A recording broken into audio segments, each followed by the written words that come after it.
El análisis del discurso, la materia para poder estudiar y analizar es precisamente lo ocurrido el día de ayer, el foro realizado por el financiero Bloomberg y también distintas organizaciones empresariales en donde el presidente Enrique Peña Nieto pues dio la nota del día. Luis, ¿cómo estás? ¿Qué tal, Héctor, Blanca? ¿Cómo están? Bien, gracias. Bien, tratando de escudriñar, de hallar los hilos finos de ese del discurso y también de las respuestas del propio presidente Peña, ¿no? Sí, el presidente no dio un discurso formal, participó más bien ahí en una entrevista con Adela Micha. Así es. Pero pues sí dio de qué hablar con los temas y sobre todo yo el sabor que me deja los mensajes que da el presidente y los mensajes que van dando los secretarios es que pues el gran ausente o digamos el elefante en el cuarto del que todo mundo hablaba de puntitas, unos, otros más frontales como el secretario de Gobernación, era Andrés Manuel López Obrador. Finalmente, este gobierno, su discurso está centrado en las reformas. Lo hemos comentado muchas veces en este espacio, que las reformas son el eje central del discurso del presidente Peña Nieto y de su gabinete, y ayer lo vimos ahí, ya lo ponen como el legado prácticamente, ya no se ve que haya iniciativas nuevas, ya no se ve que vaya a haber algún programa público nuevo, y ellos simplemente están ahora en modo de aquilatemos las reformas, valoremos las reformas, las cosas positivas que dejan y defendámoslas, porque ahí viene el antirreformista que es López Obrador. Exactamente. Luis, también durante este foro el presidente de México, a pregunta expresa de nuestra compañera Adela Micha, le decía que tal vez pues nosotros habíamos invitado a estos 4 presidenciables, como los había nombrado ya el líder del Senado, quien también está envuelto ahorita en un pequeño escándalo, Emilio Gamboa, y él nos decía que tal vez no habíamos invitado al bueno. ¿Qué sabor de boca nos deja eso?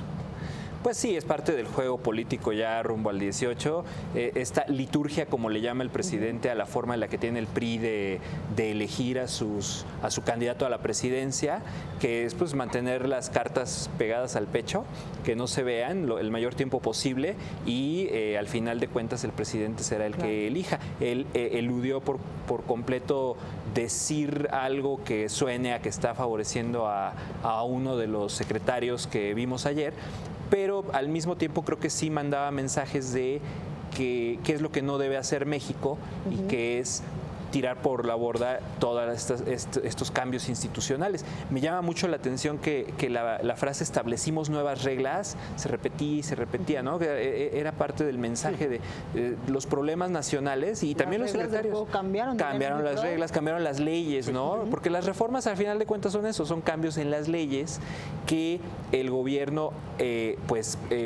nos comunica en el discurso que con eso ya se da o se comienza a dar el cambio real, el cambio en cómo opera el país o cómo opera el gobierno, al menos, cómo opera la economía. Y pues efectivamente era algo que decían mucho ayer Mid y Nuño, pues lleva tiempo y ese es el problema justamente de centrar todo tu discurso en reformas legales, constitucionales, que efectivamente llevan mucho tiempo. Yo me quedo con dos elementos que a mí en lo particular me llamaron la atención y algunos de estos se retomaron en los diarios el día de hoy. El hartazgo que tiene el presidente Peña de estar hablando de la corrupción. Sí. Claro. Se le notaba en el rostro, el lenguaje no verbal, que tú eres experto también en esto. Eso por un lado, en donde llegó a comparar el tema o a minimizarlo con temas de tránsito, ¿no? Sí. Pero bueno, esa es una. Y la otra, también un poco en el sentido de, así somos los priistas, les guste a quien les guste, en el tema de la definición del candidato, pues porque obviamente era el trabajo de Micha, de estar insistiendo, en fin. Claro. Pero si no le dijo, pues así somos y a quien le guste está bien, ¿no? Claro, Si no lo dijo así, lo trató. O al menos así le entendimos. O así le entendimos de esa manera. ¿Eso fue lo que comunicó? Eso fue lo que a varios nos comunicó. ¿Qué piensas, Luis? Pues es bien interesante. Empiezo por lo segundo, porque compara los usos y costumbres del PRI con usos y costumbres de religiones, ¿no? Así y dice, es. pues hay Como si católicos, fuera una secta, hay protestantes y estamos nosotros y tenemos nuestra liturgia. Es la palabra muy interesante que utilizó pasó y que uno hubiera esperado más oír de un panista que de un priista, Sí. pero al final lo dijo el priista número 1 de la nación, ¿no? Así es. Y la otra, sí, el tema de la corrupción. Ahora, si se fijan, es muy congruente y muy consistente con lo que hemos visto en términos de discurso y de comunicación gubernamental, porque viene esto en línea con el ya chole con tus quejas, con lo bueno no se cuenta, Sí, pero pero cuenta mucho. claro. ¿Qué es el reproche? ¿No? El reproche de un gobierno que se siente incomprendido o injustamente valorado y que en vez de tratar como de sumar a más ciudadanos, rendir cuentas y sobre todo también tener acciones que vayan construyendo credibilidad, pues simplemente ahorita ya está más bien instalado en que es un tema de percepción, no todo es corrupción, ya todo se le quiere achacar a la corrupción, no es que haya más, es que hay redes sociales y ahora la gente se da más cuenta.